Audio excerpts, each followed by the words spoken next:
कल हमने कुछ अखाड़ों के बारे में चर्चा की थी।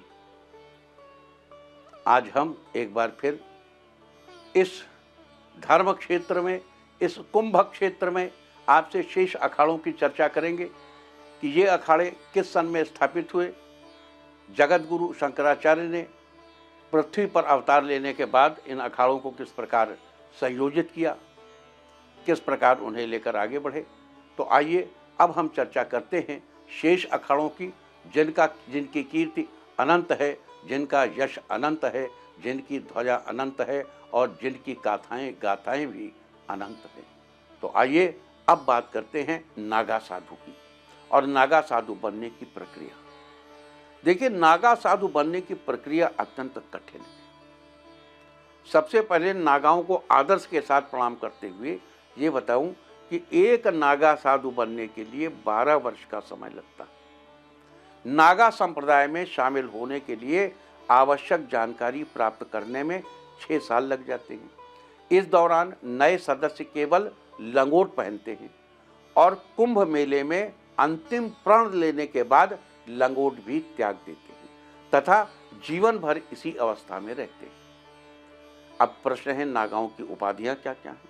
तो 4 प्रमुख कुंभों में नागा साधु बनने पर उन्हें अलग अलग नाम दिए जाते हैं।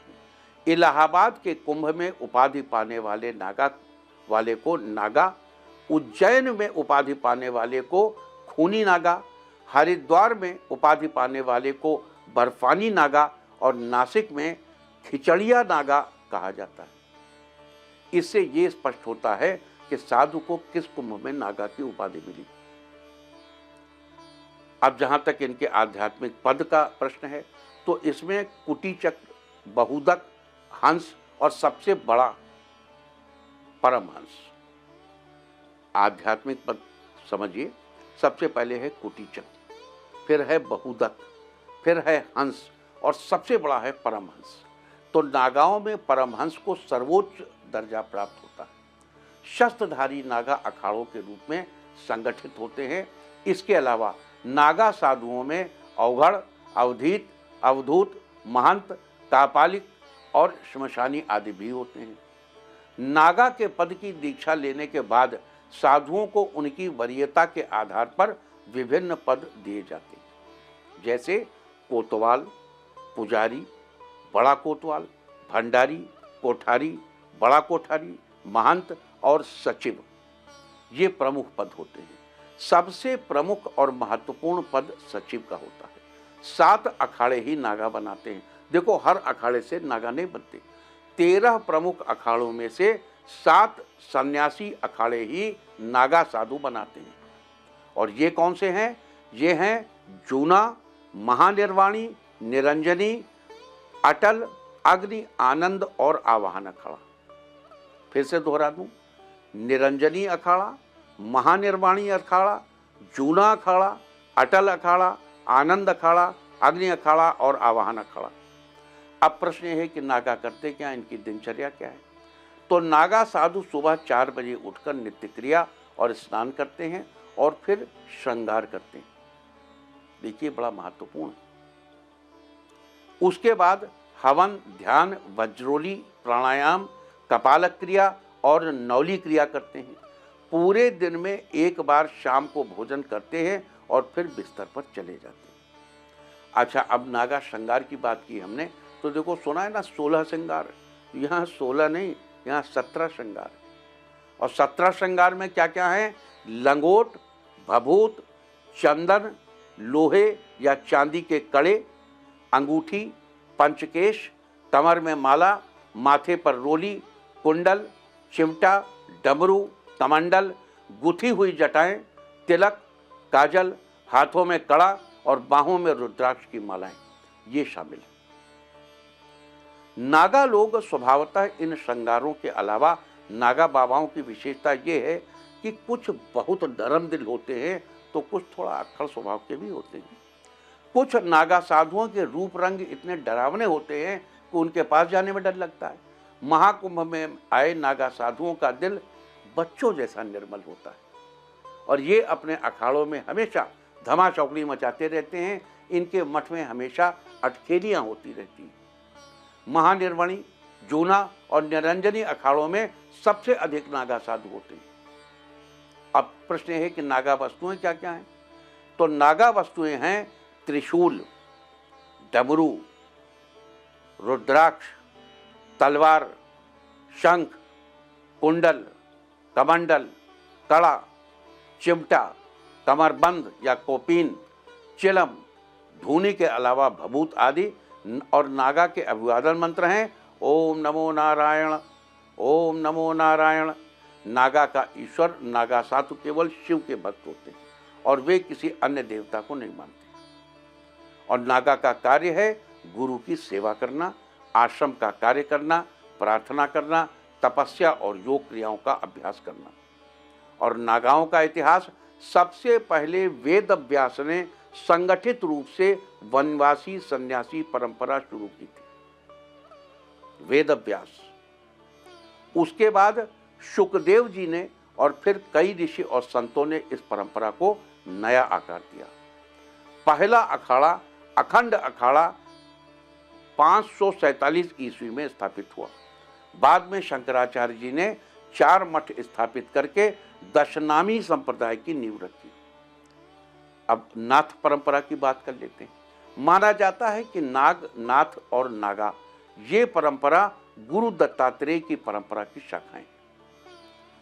नवनाथ की परंपरा सिद्धों की एक महत्वपूर्ण परंपरा मानी जाती है। इस पे बड़ा ध्यान दीजिए। गुरु मत्स्येंद्रनाथ जी, गुरु गोरखनाथ जी, साईनाथ बाबा, गजानन महाराज, कनीफनाथ, बाबा रामदेव जी, तेजा जी महाराज, चौरंगी नाथ जी, गोपीनाथ जी, चुणकर नाथ जी, भर्तृहरि जी, जालंधरी पाव आदि इन परंपराओं के महत्वपूर्ण नाम हैं।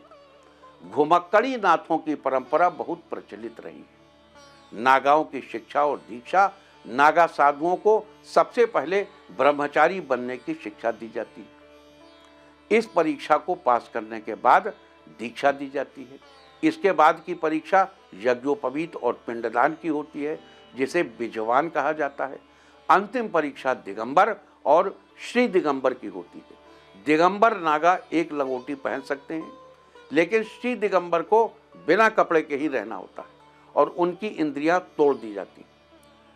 कहाँ रहते हैं नागा साधु? ये एक बड़ा अहम सवाल है जो अक्सर लोग पूछते हैं। तो नागा साधु अधिकांश अपने अखाड़ों के आश्रम और मंदिरों में रहते हैं। कुछ तपस्या के लिए हिमालय या ऊंचे पहाड़ों की गुफाओं में भी रहते हैं। अखाड़े के आदेशानुसार वे पैदल भ्रमण भी करते हैं और इस दौरान किसी गांव या मेड़ पर झोपड़ी बनाकर धूनी रमाते हैं। अब प्रश्न ये है, महिला नागा साधु। नागा एक पदवी है। जब महिलाएं संन्यास में दीक्षा लेती हैं तो उन्हें भी नागा साधु बनाया जाता है, लेकिन वे सभी वस्त्रधारी होती हैं, कपड़े पहनती हैं। और जूना अखाड़े ने माई बाड़ा को दशनाम सन्यासिनी अखाड़ा का स्वरूप प्रदान किया था। और इन महिला साधुओं को माई, अवधूतानी या नागिन कहा जाता है। उन्हें किसी विशेष इलाके के प्रमुख के रूप में श्री महंत का पद भी दिया जाता है। हिमालय और आश्रम में रहते ज्यादातर नागा साधु हिमालय और आश्रमों में रहते हैं।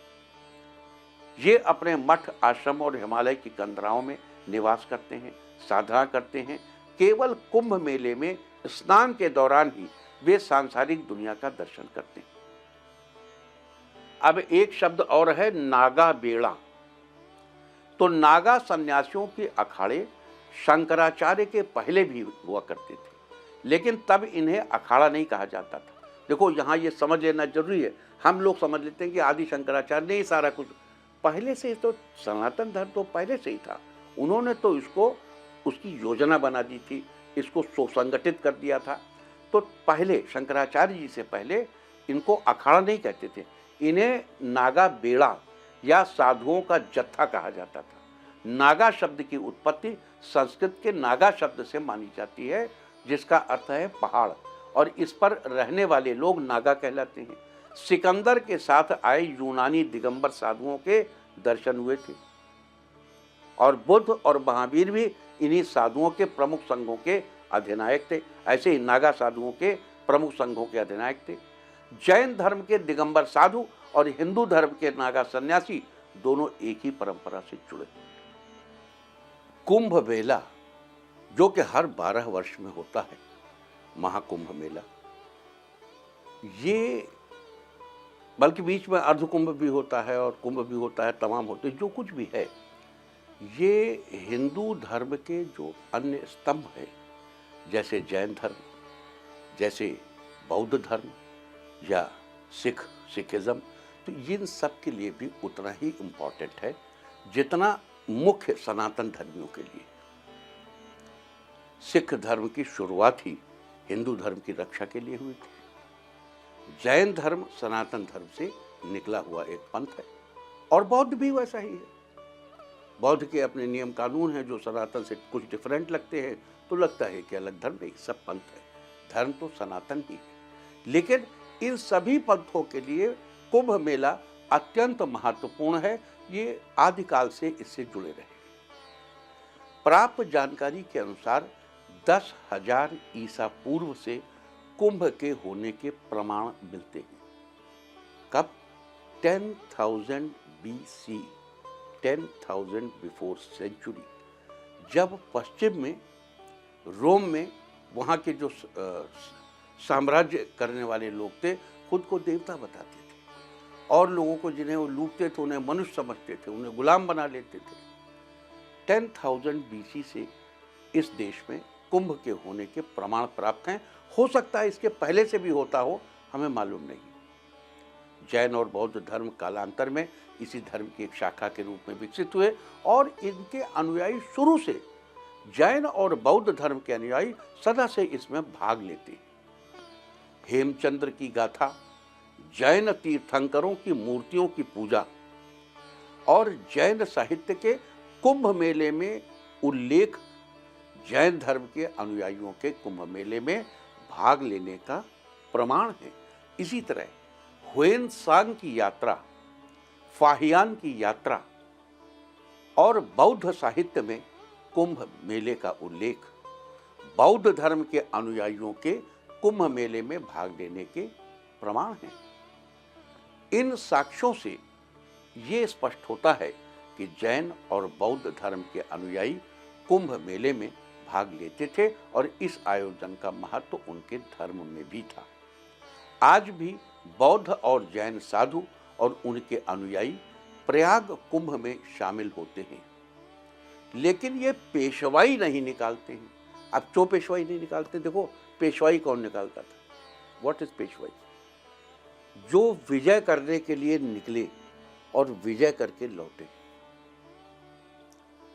जो विजय पताका हाथ में लेकर आए, उनकी पेशवाई नगर में होती है। तो नागा साधु जो बौद्ध धर्म जो सनातन धर्म के संरक्षक साधु थे, जो उनके लिए सशस्त्र हथियार उठाकर आने वाले आक्रमणकारियों और लुटेरों से मुकाबला करते थे, उनकी तो पेशवाई सहज है। लेकिन जैन और बौद्ध साधु जो अहिंसा के उपासक थे, जो किसी प्रकार की हिंसा नहीं करते थे, उनकी पेशवाई नहीं होती थी, तो इनकी पेशवाई भी नहीं होती। It's okay. देखिए, अभी कुंभ चल रहा है, अभी हमने शुरुआत की है, अभी हमने आज आपको सारे अखाड़ों के नाम गिनाए। जो कुछ भी जानकारी आपको प्राइमरी जानकारी की आवश्यकता थी, हम कोशिश करेंगे कि हम धीरे धीरे इनके डिटेल में भी जाएं और इनके बारे में विस्तार से भी आपको बताएं। तो फिलहाल आज के लिए इतना ही। जय हिंद, जय भारत, जय सनातन, जय सनातन।